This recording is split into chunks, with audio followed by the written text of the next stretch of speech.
Good morning everyone. आज की जो एडिटोरियल है वो आपको तब समझ में आएगी जब इसके बैकग्राउंड को आप समझ पाएंगे।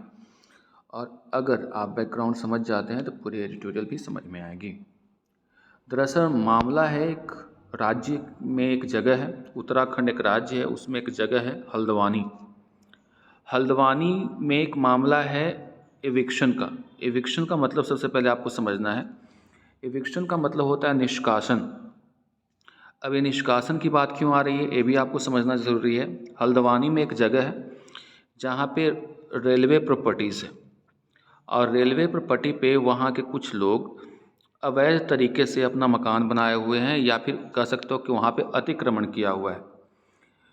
अब इस मामले में हाई कोर्ट है जो उत्तराखंड का जो हाई कोर्ट है उसने फैसला सुनाया कि जल्द से जल्द इस जगह को खाली करने के लिए, यानी बिना किसी प्रकार का रिहैबिलिटेशन की व्यवस्था यानी पुनर्वासन की व्यवस्था के बगैर बोला गया कि इस जगह को एविक्शन यानी इसको निष्कासन यानी खाली करना है। ये मामला जब प्रकाश में आया तो वहाँ के लोग बेचैन नज़र आने लगे, जो अवैध तरीके से लंबे समय से वहाँ रह रहे थे। करीब 50,000 लोग जो हल्द्वानी में, तो उनके लिए एक संकट का पहाड़ समझिए कि टूट पड़ा। और ऐसे में ये जो फैसला था वो सुप्रीम कोर्ट में संज्ञान में आया, और सुप्रीम कोर्ट ने इसमें रोक लगा दी है। इसलिए यहाँ पे आप देख सकते हैं अ टाइमली हॉल्ड लिखा हुआ है। तो एक बार फिर से समझ लीजिए, हल्द्वानी कहाँ में है? उत्तराखंड में है। उत्तराखंड की राजधानी देहरादून है। उत्तराखंड के अभी जो सीएम है वो कौन है? पुष्कर सिंह धामी। उत्तराखंड प्रकृति के गोद में बसा हुआ एक राज्य है और एक पहाड़ी क्षेत्र है। हल्द्वानी जो वहाँ का एक जगह है, हल्द्वानी जो है, अब जितना भी वहाँ पे बाज़ार वगैरह है, अच्छे अच्छे बाज़ार हल्द्वानी में है, उत्तराखंड में। समझ सकते हैं कि ये इकोनॉमिक कैपिटल है उत्तराखंड का। अब ये जानकारी के बाद हम लोग आगे बढ़ते हैं। अ टाइमली हॉल्ट का मतलब होता है सही समय पर रोक लगाना। अगर सही समय पर सुप्रीम कोर्ट इस मामले में इंटरवीन नहीं करती तो ऐसे में कई लोग बेघर हो जाते। इसलिए देखिए यहाँ पे लिखा है on the Haldwani eviction issue. Eviction का मतलब निष्कासन, और हल्द्वानी तो बता ही दिया क्या है। इस मुद्दे पे पूरा एडिटोरियल है। Supreme court must lay down rehabilitation, यानी सुप्रीम कोर्ट को ले डाउन मतलब करवाना चाहिए रिहैबिलिटेशन। रिहैबिलिटेशन का मतलब होता है पुनर्निवासन, फिर से उनका निवास की व्यवस्था। पुनर्निवासन यानी फिर से निवास की व्यवस्था। नॉर्म्स फॉर एविक्शन, यानी सुप्रीम कोर्ट के जो को करना क्या चाहिए, तो पुनर्निवासन के लिए, पुनर्स्थापना के लिए एक नॉर्म्स मतलब नियम बनाना चाहिए जो एविक्शन को लेकर के है। फॉर पब्लिक स्पेसेस, वैसे स्पेस जो पब्लिक यानी सरकार के अंडर में है, उन स्पेसेस के लेकर के सुप्रीम कोर्ट को कुछ रूल्स बनाने होंगे। यानी एक लाइन में अगर इसको समझे तो यहाँ पे कहा जा रहा है कि सुप्रीम कोर्ट को ले डाउन मतलब निर्माण करना चाहिए रिहैबिलिटेशन नॉर्म्स, यानी पुनर्निवासन का जो नॉर्म्स हैं, नियम हैं, किसके लिए? एविक्शन फ्रॉम पब्लिक स्पेसेस, यानी जो पब्लिक स्पेसेस है उससे निष्कासन के लिए उसके कुछ नॉर्म्स होने चाहिए, तौर तरीके होने चाहिए, जो कि सुप्रीम कोर्ट को फ्रेम करना चाहिए। The Supreme Court's timely intervention, Supreme court के द्वारा समय पे हस्तक्षेप किया गया। Has halted the forcible eviction. Halted मतलब रोक लगा देना। फोर्सिएबल का मतलब होता है जो फोर्सफुली किया जा रहा था निष्कासन of some 50,000 people from Haldwani in Uttarakhand. Supreme court के समय पर हस्तक्षेप करने से 50,000 लोग जो हल्द्वानी में, जिनके लिए इविक्शन यानी निष्कासन किया जा रहा था, यानी फोर्सिबली निष्कासन हो रहा था, उस पर रोक लग गई है। Where the occupants are accused of squatting on railway property for decades. और ये जो ऑक्यूपेंट्स हैं, जो ऑक्यूपाई करके रखा हुआ था, यानी जगह को कब्जे में करके रखा हुआ था, उनके ऊपर आरोप ये है कि इन्होंने स्क्वेटिंग किया है। स्क्वेटिंग का मतलब होता है अवैध तरीके से कब्जा करना on railway property. Railway property को कई डिकेड से, कई दशकों से इन्होंने कब्जा करके रखा है, उनके ऊपर आरोप है। The Uttarakhand high court had taken a tough stand against the residents. वहाँ के जो रेसिडेंट्स हैं उनके खिलाफ उत्तराखंड की सरकार ने बहुत ही टफ एक्शन लिया है। And passed a slew of directions. A slew of का मतलब होता है अ नंबर ऑफ, कई directions, many, a slew of का मेनी कह सकते हो, many directions that would have entailed their eviction, जिसमें उनके एविक्शन को बढ़ावा दिया गया है। इंटेल मतलब शामिल किया गया है। विद इन अ वीक, एक वीक के अंदर में। बैक्ड बाय फोर्स, और ए जो है इसके सपोर्ट में वहाँ पे फोर्स भी लगाए गए हैं, यानी कोई व्यक्ति अगर ना कहे कि नहीं खाली करेंगे तो इसके लिए फोर्स की भी व्यवस्था वहाँ पे की गई है। Including the deployment of paramilitary forces, इसमें जो है डिप्लॉयमेंट की गई है पारामिलिट्री फोर्सेस की। इट इज़ सिग्निफिकेंट दैट, ये महत्वपूर्ण है कि, सिग्निफिकेंट का मतलब होता है महत्वपूर्ण, important, that bench underscore the human angle to the issue. इसमें जो बेंच है उसने अंडरस्कोर किया है, जोर डाला है, ह्यूमन एंगल जो मानवता है, to the issue, and spoke about the need for rehabilitation before eviction while staying the order. अब इस मामले में बेंच ने, यानी सुप्रीम कोर्ट के बेंच ने इस बात पर जोर दिया है कि इसमें एक ह्यूमन एंगल भी है, यानी मानवता का भी एक एंगल है, और इस मामले को देखते हुए उन्होंने ऑर्डर किया है इशू, जिसमें कहा गया है कि आप खाली करवाने से पहले, यानी इविक्शन यानी निष्कासन से पहले उनके रिहैबिलिटेशन की व्यवस्था करें, पुनर्आवासन की व्यवस्था करें, फिर से उनको आवास प्रदान करने की व्यवस्था करें, उसके बाद ही आप इसको आगे बढ़ा सकते हैं। और ऐसा कहते हुए उसने स्टे का ऑर्डर लगा दिया supreme court. In an earlier round of litigation, इसके पहले एक और लिटिगेशन यानी कानूनी प्रक्रिया को लिटिगेशन कहा जाता है। Legal action over the, litigation मतलब legal action over the same land, इसी तरह के लैंड पे एक बार और एक्शन हुआ था, which adjoins the Haldwani railway station court orders had allowed proceedings against individual occupants under public premises eviction of unauthorised occupants act 1971 to be completed. इसी तरह का एक और मामला था जिसमें एक, जो कि इसी में हल्द्वानी से जुड़ा हुआ था, एडजॉइंस का मतलब से जुड़ा हुआ रेलवे स्टेशन, इसमें कोर्ट ने ऑर्डर्स किया था और ये प्रोसीडिंग्स हुआ था इंडिविजुअल के खिलाफ जो एक ऑक्यूपेंट था, और a public premises eviction unauthorised occupants act 1971 के तहत हुआ था, टू बी कंप्लीटेड, उसको कंप्लीट करना था। दिस टाइम टू, इस बार भी वही हुआ। This time to it was on a PIL, एक दायर किया गया था हाई कोर्ट में, हैड पास्ड इट्स ऑर्डर। और इस बार भी फिर एक बार जब PIL ऑर्डर किया गया, यानी PAIL दायर किया गया, तो ऐसे में फिर से एक बार कोर्ट के द्वारा ये ऑर्डर आया। यानी कुल मिलाकर के फिर से इसको समझिए, ऐसा मामला पहले भी आया था और इस मामले में भी वही हुआ। जब PIL दायर किया गया अनऑथराइज तरीके से कोई व्यक्ति अगर वहाँ पे रह रहा है उसके खिलाफ, तो इस बार भी हाई कोर्ट का फैसला सेम था जो पिछले बार था। The high court's detailed judgment shows that, high court का जो डिटेल्ड जजमेंट है वो बतलाता है कि the residents claim is traceable to a 907 office memorandum that says the area be managed under rules pertaining to nazul land.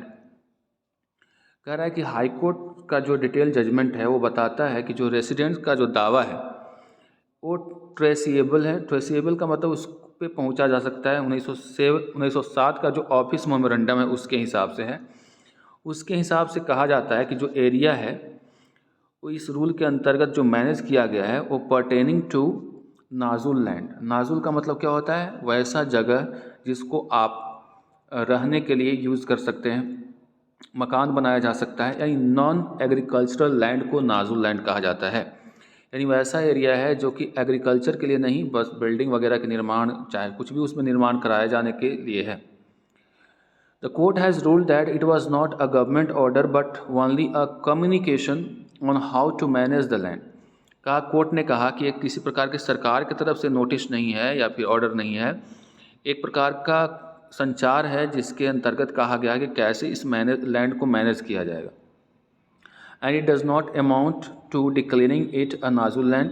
और ए इसके लिए जिम्मेवार नहीं है कि इस जगह को नाजुल लैंड डिक्लेयर कर दे।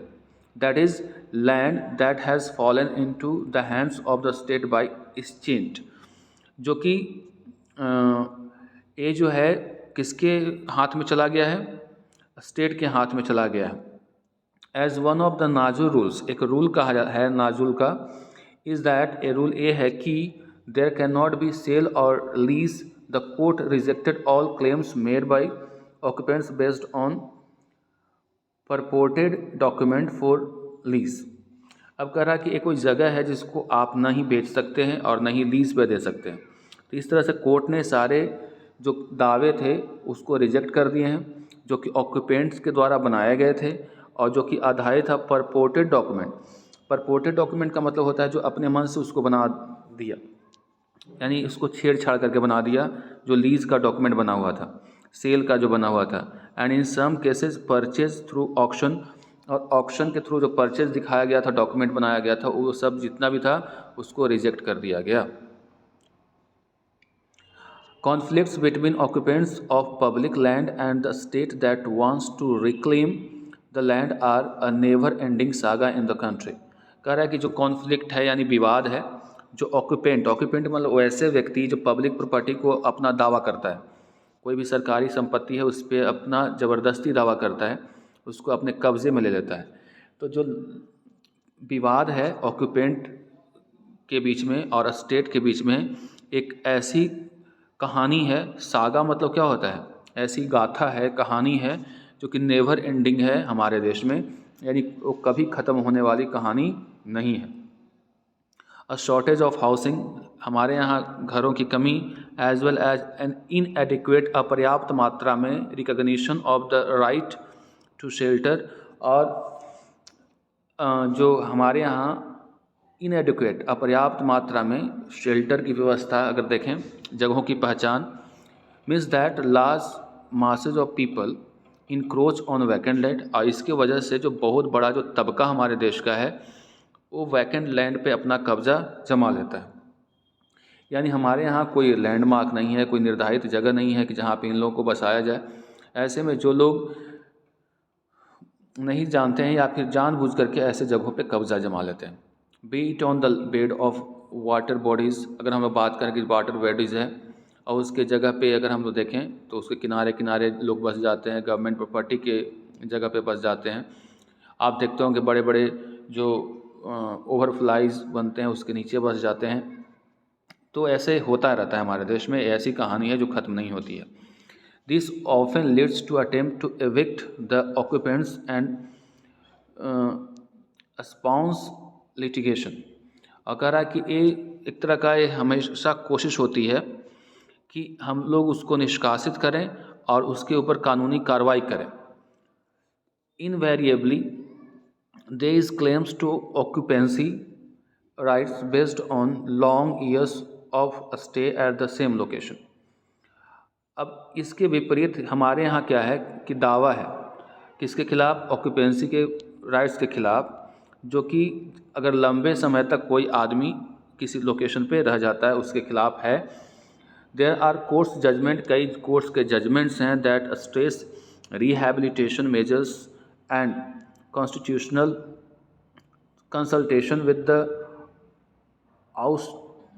आउस्टीज बिफोर एविक्शन। और कहा जा रहा है कि हमारे यहाँ कानून की प्रावधान ये भी है कि कोर्ट का कई जजमेंट है कि कोई भी व्यक्ति को अगर ज़बरदस्ती खाली कराते हैं आप, तो उसके लिए आपको रिहैबिलिटेशन की व्यवस्था करनी होगी। उसके साथ जिसको आप आउस्टीज कर रहे हो यानी बाहर निकाल रहे हो, इविक्शन के पहले उसके साथ कंसल्ट करना ज़रूरी होता है।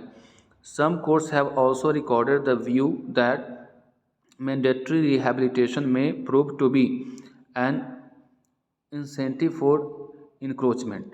अब कुछ ऐसे कोर्स हैं जिसने कहा है कि अगर आप रिहैबिलिटेशन बार बार अगर करवाते रहेंगे तो एक तरह से कहा जाएगा कि इंसेंटिव मिल रहा है उसको और इंक्रोचमेंट करने का, एक समझिए कि आप मौका दे रहे हैं। यानी कोई आदमी इंक्रोचमेंट कर रहा है और उसके खिलाफ आप उसको रिहैबिलिटेट कर रहे हैं, उसको फिर पुनर्निवासन आवासन की व्यवस्था करवा रहे हैं, तो इस तरह से तो आप एक प्रकार का इंसेंटिव दे रहे हैं कि जाओ भाई तुम भी बना लो, उसके बाद खाली करवाएंगे तो फिर आपको व्यवस्था कर ही देगा वो। तो एक कहानी भी एक तरह से देखने को मिल रही है। तो कई कोर्ट का मामला है कि अगर आप ऐसा करते हैं तो आप जानबूझ करके एक प्रकार के उनको इंसेंटिव दे रहे हैं कि आप और इंक्रोचमेंट करो। इंक्रोचमेंट का मतलब होता है अतिक्रमण। The Haldwani eviction effort has unfortunately taken communal overtones. और हल्द्वानी का जो एविक्शन है, एविक्शन का मतलब निष्कासन हो गया, ये जो कोशिश है, एफर्ट है, वो दुर्भाग्यपूर्ण तरीके से एक कम्युनल यानी समझ सकते हो कि एक तरह से धार्मिक मोड़ ले लिया।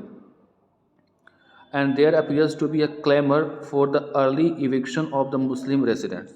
और एक धार्मिक रंग इसलिए ले लिया क्योंकि ऐसा प्रतीत होता है कि जो एक तरह से कोलाहल है, क्लेमर का मतलब कोलाहल, कि अर्ली इविक्शन हो रहा है किसका, मुस्लिम रेसिडेंट्स का। India does not have a good record on rehabilitation of those evicted from public spaces. Bharat का एक अच्छा रिकॉर्ड नहीं रहा है पहले से कि वैसे लोग जिनको निष्कासित किया जाता है उनके लिए आवासन की प्रॉपर व्यवस्था हो जाए। यानी हमारे देश में मतलब हमारे देश का अच्छा रिकॉर्ड नहीं रहा कि वैसे लोग जो रिहैबिलिटेशन की आस में रहते हैं, निष्कासन के बाद उनकी व्यवस्था हो जाती है। And this case presents an opportunity to the Supreme Court to lay down the law of meaningful rehabilitation। और ये जो केस है सुप्रीम कोर्ट के सामने, एक प्रकार के सुप्रीम कोर्ट के पास मौका है कि वो एक कानून बनाए और इसको एक मीनिंगफुल रिहैबिलिटेशन यानी पुनर्निवासन आवासन की व्यवस्था करवाए, as well as effective prevention of encroachment. और इंक्रोचमेंट यानी कहा गया कि जब कोई आदमी इंक्रोच करता है यानी किसी चीज़ को अतिक्रमण करता है, तो अतिक्रमण को रोकने के लिए, प्रिवेंशन के लिए मतलब रोकने के लिए भी अच्छे कानून, इफ़ेक्टिव कानून बनाने चाहिए। यानी एक तरफ तो सुप्रीम कोर्ट को इसके लिए यानी रिहैबिलिटेशन के लिए अच्छे कानून बनाने चाहिए, और साथ ही साथ ऐसा न हो पहले बाद में इंक्रोचमेंट न बढ़े उसके लिए भी कानून बनाना चाहिए। तो आज के एडिटोरियल में यही है। मिलते हैं अगले एडिटोरियल में। Till then good bye, take care.